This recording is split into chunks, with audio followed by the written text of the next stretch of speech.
These are article actually जो अब ये आर्टिकल 104 जो है क्लियरली कहता है, वो एक डॉक्यूमेंट्स को डिफाइन कर रहा है कि अगर कोई डॉक्यूमेंट इजीली उसको आप अगर अंडरस्टैंड कर सकते हैं, जिसमें कोई एम्बिग्यूटी नहीं है, things are very much clear, language और उसकी आउटकम या उसका कंडक्ट जो है, तो that document has to be जो है considered and there is no any other evidence. ये कंप्लीटली ओरल एविडेंस को एक्सक्लूड करता है 104। लेकिन 105 जो है दैट कि अगर कोई डॉक्यूमेंट जिसमें कोई अनमीनिंग है या कोई डॉक्यूमेंट जिसकी लैंग्वेज जो है क्लियर नहीं है, तो देन देयर आफ्टर जो है हम ओरल एविडेंस के सहारे उस डॉक्यूमेंट की वो एम्बिग्यूटी खत्म करेंगे। वो एम्बिग्यूटी जो अनमीनिंग क्या होती है, तो जिस तरह फॉर एग्जांपल जो है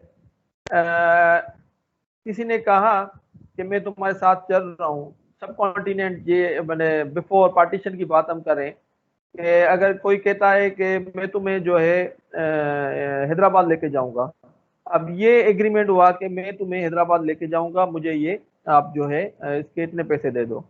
अब ये डॉक्यूमेंट एक कागज पे लिखा गया कि ये मुझसे इसने 5,000 रुपये लिए हैं और इसने मुझसे वादा किया कि ये मुझे हैदराबाद लेके जाएगा। अब इसमें ये नहीं लिखा हुआ कि हैदराबाद जो है वो कौन सा है, हैदराबाद सिंध या हैदराबाद दक्कन।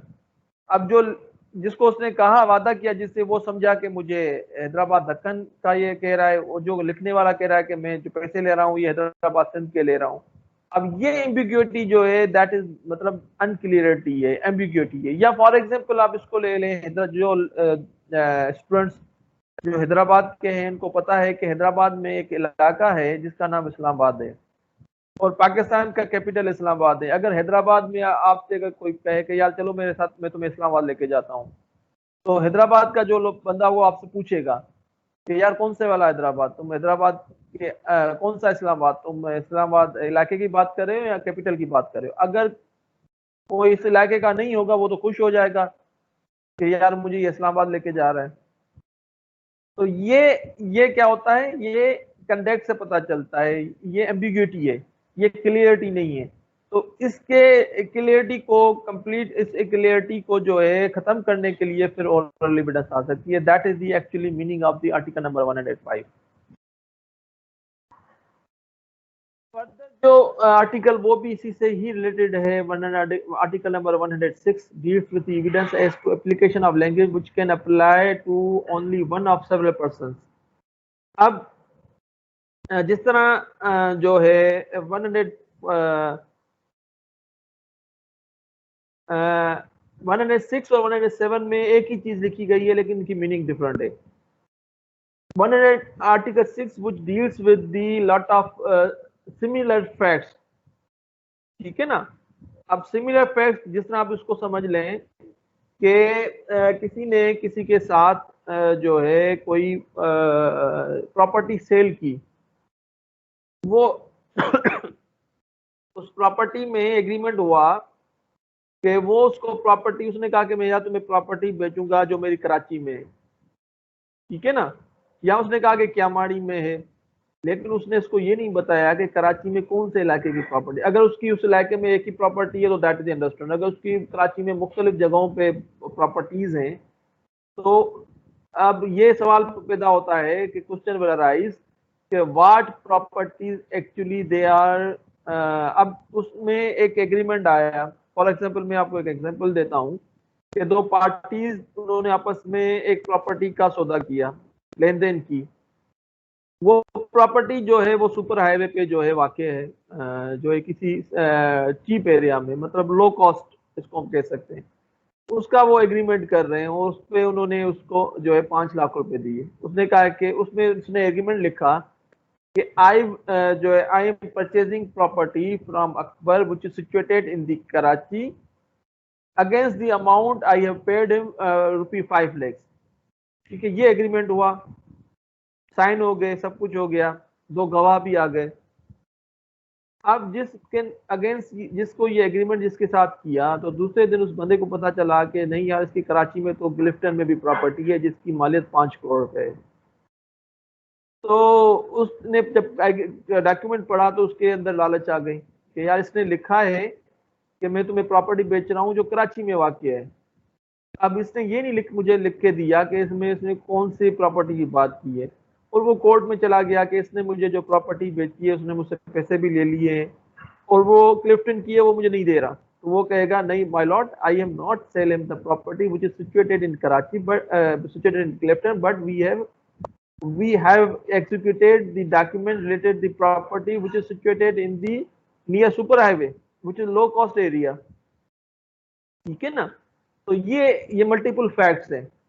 ये तो 106 में, अब इसके लिए वो भी कोर्ट कहे कि भाई तुम्हारे पास क्या एविडेंस है कि तुमने इसको सुपर हाईवे प्रॉपर्टी, उसने कहा सर ये गवाह है और ये ये सरकमटेंसेस है कि 5 लाख में आप कौन सा पागल जो है आपको जो है क्लिफ्टन में प्रॉपर्टी देगा।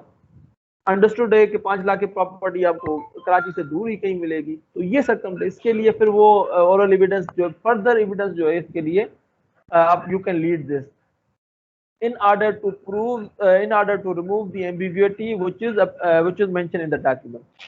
लेकिन 107 यही बात कहता है, लेकिन but that is the different thing कि उसमें तो डिफरेंट फैक्ट्स की जो है बात कर रहा है, लेकिन 107 में जो है different person deals with the evidence as to application of language to one of two sets of facts to neither of which the whole correctly applies। The principle of the section is that where the language of document applies to one and set facts partly to another but does not apply accurately to either evidence can be given to show the facts of the document was to mean to apply। तो what persons what parties अगर उनके नाम नहीं है तो अगर ना, अब अगर उसमें बहुत सारे लोग इन्वॉल्व है, मोर देन वन पर्सन, लेकिन जिक्र 2 बंदों का है, तो उस एम्बिग्यूटी को जो है खत्म करने के लिए दैट आर्टिकल नंबर 7, आज इसको आर्टिकल 107 जो है इसका जो बेस्ट एग्जांपल मैं आपको दूं, फॉर एग्जांपल दो पर्सन के दरमियान में एक एग्रीमेंट हुआ है। This is the one of the good example related with the article 107। अब उसको जो जब वो एग्रीमेंट कर रहे थे, जो बनाने वाले को उसको एक्चुअल पोजीशन का पता नहीं था, या बाय मिस्टेक ऑफ फैक्ट या मिस्टेक ऑफ लॉ जो है वो उसको ये एक डॉक्यूमेंट पे इन्होंने डॉक्यूमेंट बनाया कि ए जो है बी को प्रॉपर्टी बेच रहा है जो वाक़ई है सखर में।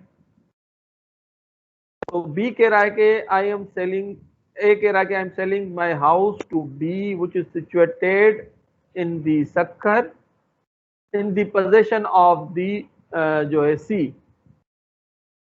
अब एक और घर है ए का जो लाड़काना में वाक़ है, वो भी किसी और के पोजेशन में है। अब बी जो है गया सक्खर, वो प्रॉपर्टी जब उसने उसे ले ली तो वो सी के कब्जे में ही नहीं है, वो डी के कब्जे में है, लेकिन सी के कब्जे में जो प्रॉपर्टी है वो लाड़काना में है। ठीक है ना, अब उसने देखा कि जो लाड़काना की प्रॉपर्टी है वो अच्छी है सखर की प्रॉपर्टी से, उसने कोर्ट में कहा था कि इसने मुझे प्रॉपर्टी जो बेची है वो सी के कब्जे में थी, वो लाड़काना में है।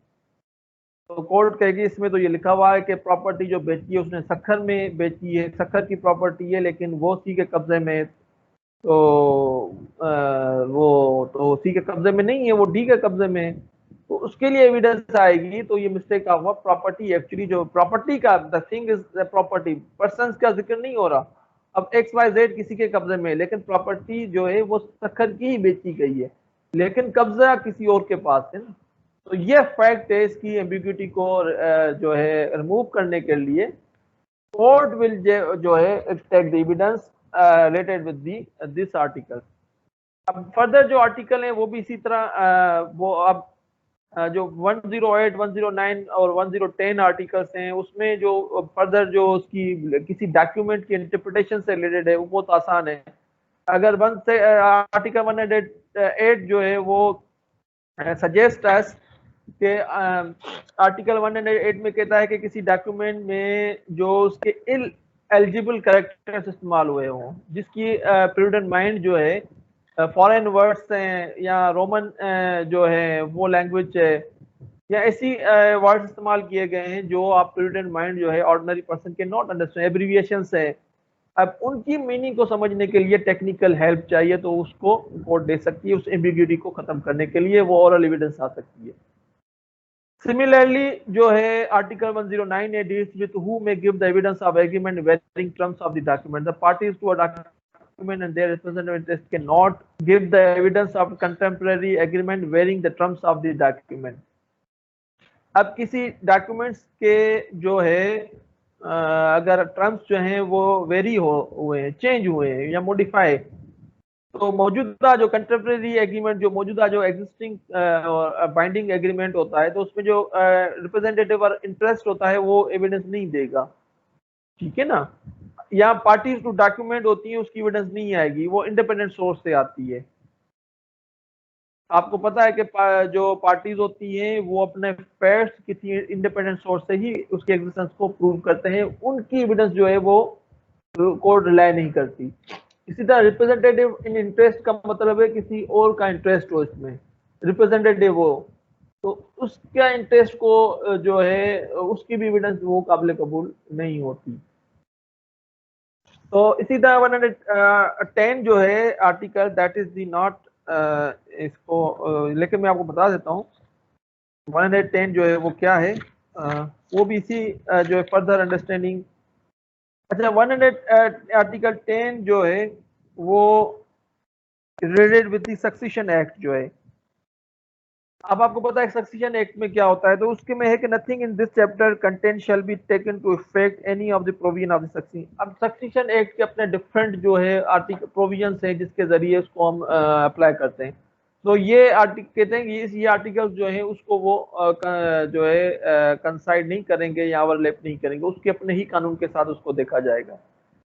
तो यहाँ तक तो था जो हमने आर्टिकल्स जो